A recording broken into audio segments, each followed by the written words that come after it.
J'ai eu l'honneur de recevoir le vice-président de la CENI à Paris. Étant donné que notre ambassade, enfin l'ambassade comme celle de 5 autres pays, je pense que ce sont les États-Unis, la Belgique et le Canada, et Paris bien sûr, nous allons accueillir des bureaux de la CENI.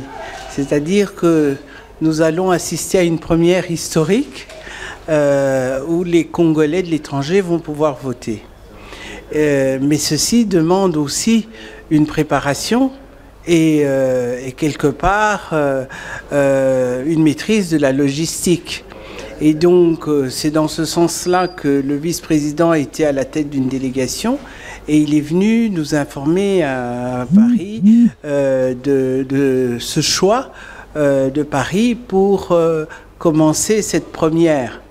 Et nous avons vu avec lui les modalités qu'il fallait remplir pour pouvoir répondre effectivement à cette exigence patriotique qui sont les élections. Alors, je suis venu le voir aujourd'hui pour justement compléter le travail que nous avions commencé à Paris. Il y a une volonté politique d'abord de notre propre chef de l'État, il y a une volonté politique du Parlement et bien sûr il y a une volonté politique des acteurs principaux de la CENI pour que effectivement ce droit de tout citoyen de pouvoir choisir ses dirigeants puisse s'appliquer aussi aux Congolais qui sont à l'étranger.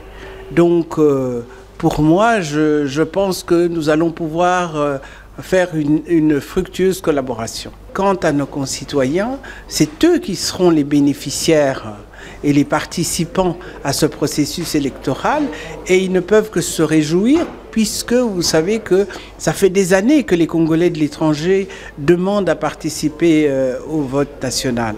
Donc je crois que c'est une très grande avancée et notre collaboration avec la CENI en tout cas, présage un bon succès et une bonne réceptivité, en tout cas, auprès de nos ressortissants à Paris.